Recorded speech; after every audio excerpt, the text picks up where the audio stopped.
Ya, halo semuanya. Bagi yang nonton video ini di pagi hari, selamat pagi. Bagi yang nonton video ini di siang hari, ya selamat siang.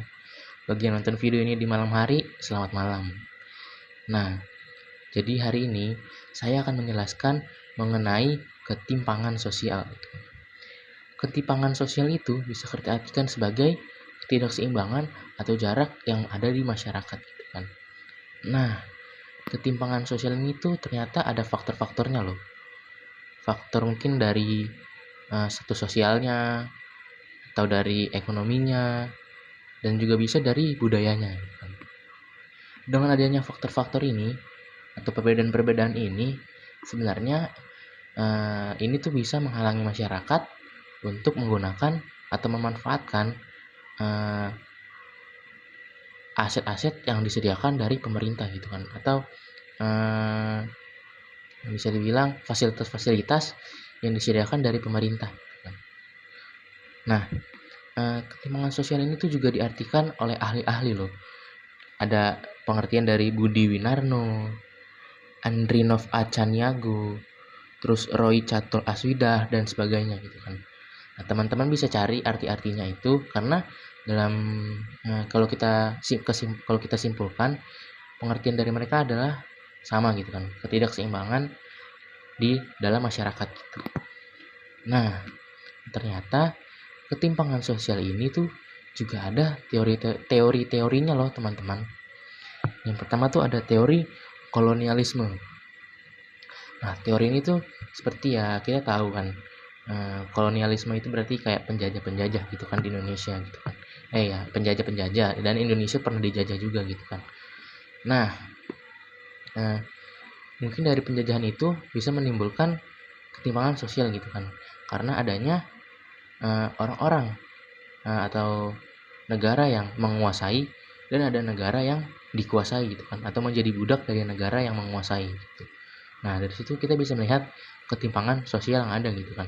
Bagaimana negara yang menguasai akan lebih dominan dari negara yang dikuasai, gitu kan, atau negara yang menjadi budak mereka, gitu. Nah, di situ tuh bisa disalahgunakan oleh pemerintah yang menguasai, gitu kan, oleh negara-negara yang menguasai untuk menindas para negara-negara yang dijajah, gitu. Nah, ada teori yang kedua namanya teori sistem dunia. Mungkin teori sistem kedua ini hampir mirip dengan teori kolonialisme, tetapi teori sistem dunia ini tuh lebih ke negara-negara maju akan lebih berkembang duluan daripada negara-negara yang berkembang. Mungkin negara-negara maju akan menjadi negara yang lebih sukses daripada negara-negara berkembang, kan. Negara-negara maju bisa menciptakan berbagai macam teknologi, gitu kan, karena perekonomian mereka lancar, gitu kan. Namanya sudah negara maju pasti sudah lancar, gitu kan. Sedangkan negara-negara berkembang masih harus memperbaiki keadaan ekonominya, gitu kan. Dan bisa dibilang negara-negara berkembang akan menjadi ketinggalan dengan negara-negara maju, gitu kan. Dan itulah yang akan terjadi ketimpangan sosial. Oke, yang ketiga ada teori pendekatan struktural, gitu kan. Nah, kalau teori ini bisa dikatakan sesuai dengan kebijakan-kebijakan yang ada di negara-negara tersebut, gitu kan. Kalau misalnya negara-negara tersebut tidak menjalankan kebijakannya atau peraturannya dengan baik, maka nanti akan timbullah ketimpangan sosial, gitu kan. Seperti orang-orang korupsi dan ketahuan korupsi, gitu kan. Berarti di situ pemerintah tidak menjalankan kebijakannya dengan benar, gitu kan. Contoh, karena buktinya masih ada yang korupsi, gitu kan. Nah, dengan perlakuan korupsi itu akan menimbulkan ketimpangan sosial bagi masyarakat, gitu kan. Yang seharusnya dana disalurkan kepada masyarakat lalu dikorupsi, gitu kan. Dan di situ akan ada ketimpangan antara pemerintah dan masyarakat, gitu kan. Nanti pemerintah yang korupsi akan semakin kaya dan orang-orang yang membutuhkan dana tersebut akan semakin tertindas. Nah, oke, terus yang selanjutnya ada teori fungsional. Nah, teori fungsional ini itu bagaimana masyarakat bisa menempatkan diri sesuai posisinya, gitu kan. Seperti dalam pekerjaan. Misalnya kita di bidang marketing, maka kita harus mengisi posisi marketing gitu kan. Lalu kalau kita di bidang musik, ya kita harus bekerja di bidang musik. Seperti itu kan. Karena kalau kita tidak sesuai posisi, itu akan menjadi ketimpangan sosial. Lalu lanjut ada teori konflik. Nah, teori konflik ini adalah bagaimana kelompok-kelompok yang berkuasa akan menindas orang-orang lemah gitu kan. Seperti misalnya saya memiliki kelompok yang memiliki banyak uang gitu kan. Bisa jadi kelompok saya akan menindas pedagang-pedagang kecil atau masyarakat-masyarakat yang tidak memiliki cukup uang gitu. Nah, itu mungkin teori konflik. Lalu selanjutnya ada teori pertumbuhan neoklasik. Nah, teori pertumbuhan neoklasik ini bisa diartikan sebagai pembangunan yang ada di Indonesia. Pada dasarnya, pembangunan-pembangunan akan difokuskan pada daerah-daerah yang memiliki penduduknya banyak. Bisa diartikan sebagai jika penduduk di daerah B 30 juta jiwa, lalu penduduk di daerah A 20 juta jiwa, maka yang akan didahulukan adalah pembangunan yang ada di daerah B, karena daerah B lebih membutuhkan banyak pembangunan karena memiliki masyarakat yang banyak. Itu mungkin teori pertumbuhan neoklasik. Nah, kita masuk ke penyebab terjadinya ketimpangan sosial gitu kan. Yang pertama ada kondisi demografis. Nah, mungkin kalau bisa kita lihat di internet, demografis memiliki pengertian ilmu yang mempelajari tentang masalah kependudukan dan faktor-faktor yang mempengaruhinya. Nah, bisa dikatakan mungkin kondisi demografis ini tuh misalnya kita contohkan seperti jumlah penduduk. Jika jumlah penduduk tidak merata, maka pembangunan juga tidak akan merata seperti yang saya katakan tadi gitu kan. Dengan pembangunan yang tidak merata, maka akan terjadi ketimpangan sosial gitu kan. Misalnya daerah A lebih didahulukan pembangunannya, maka daerah B akan semakin tertinggal gitu kan. Misalnya di daerah A memiliki rumah sakit yang cukup banyak gitu kan, ada 5, tetapi di daerah B cuma ada 2, dan itu menjadi ketimpangan sosial gitu kan. Bagaimana pembangunan yang tidak merata gitu. Lalu ada kondisi pendidikan. Nah, di sini mungkin bisa kita bilang kondisi pendidikan berpengaruh juga gitu kan, menjadi penyebab terjadinya ketimpangan sosial gitu kan. Jika orang-orang memiliki ekonomi yang maju, ekonomi yang cukup, maka mereka akan bisa melanjutkan pendidikan mereka sampai jenjang berikutnya gitu kan. Sedangkan orang-orang yang memiliki ekonomi rendah, mereka belum tentu bisa melanjutkan pendidikan mereka seterusnya gitu kan. Lalu dari segi pengajarnya juga, di perkotaan akan lebih banyak pengajar-pengajar yang akan masuk di kota gitu. Sedangkan di desa akan lebih sedikit orang-orang yang akan mengajar di sana gitu, karena di desa kita mengetahui bahwa pembangunan di sana belum memadai, jalan di sana belum memadai. Bisa dibilang nanti pengajar-pengajar akan lebih susah untuk ke desa. Lalu juga ada kondisi kesehatan gitu kan. Nah, kondisi kesehatan ini bisa juga dikaitkan dengan pendidikan gitu kan. Bisa juga mirip-mirip dengan pendidikan gitu kan.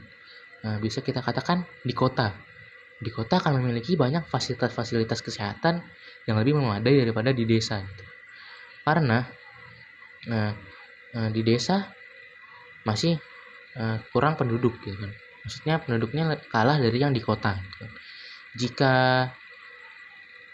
fasilitasnya kita dahulukan yang di desa, ya bisa dikatakan di desa mungkin cukup 2 atau 1, sedangkan di kota cukup harus 5 karena penduduk mereka lebih banyak gitu kan. Dan itu akan menjadi ketimpangan sosial gitu kan dari segi fasilitas gitu. Lalu ada juga faktor kultural gitu kan. Nah, faktor ini mungkin seperti kayak orang malas, orang rajin gitu kan, atau orang yang ulet, itu akan lebih maju daripada orang-orang rajin. Orang-orang ulet akan lebih maju daripada orang-orang yang malas, orang-orang yang kerjanya cuma tiduran. Nah, ya itu akan menjadi ketimpangan sosial gitu kan. Karena faktanya orang-orang yang rajin akan lebih maju daripada orang-orang yang malas gitu. Lalu bentuk-bentuk ketimpangan sosial adalah kayak jumlah penduduk dari desa dan kota gitu kan. Penyebab di sini bagaimana di perkotaan sudah mungkin lumayan maju daripada di desa gitu kan. Makanya penduduk-penduduk desa lebih banyak pergi ke kota daripada di desanya sendiri gitu kan, dan itu akan menjadi ketimpangan sosial gitu kan. Lalu penyebaran aset juga, karena penduduk desa pada pindah ke kota, jadinya pemerintah akan membangun aset-aset di kota bukan di desa gitu kan, dan desa akan lebih terbelakang lagi gitu. Lalu dari segi ekonomi, mungkin bisa kita lihat juga bagaimana ekonomi dari perkotaan dan perdesaan cukup kelihatan berbeda sangat jauh gitu kan. Karena kalau kita lihat di desa hanya pekerjaannya sebagai petani atau ya cuma sebagai petani gitu kan.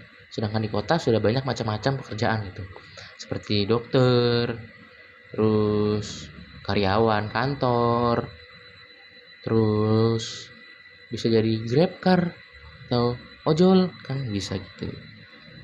Terus pengembangan diri juga sangat berpengaruh gitu kan. Kayak orang-orang di desa tidak bisa mengembangkan diri lebih lagi daripada orang-orang di kota gitu. Seperti kita tahu fasilitas di desa kurang gitu kan daripada fasilitas di kota gitu kan. Makanya orang-orang kota bisa dibilang lebih pintar daripada orang-orang desa gitu. Lalu ada dampak-dampak dari ketimpangan sosial juga gitu kan. Yang pertama ada kesempatan wilayah tersebut untuk memperbaiki gitu kan, atau untuk memperkembangkan wilayah tersebut gitu. Contohnya kayak pemerintah mensuplai dana sebesar 20 miliar ke daerah A misalnya.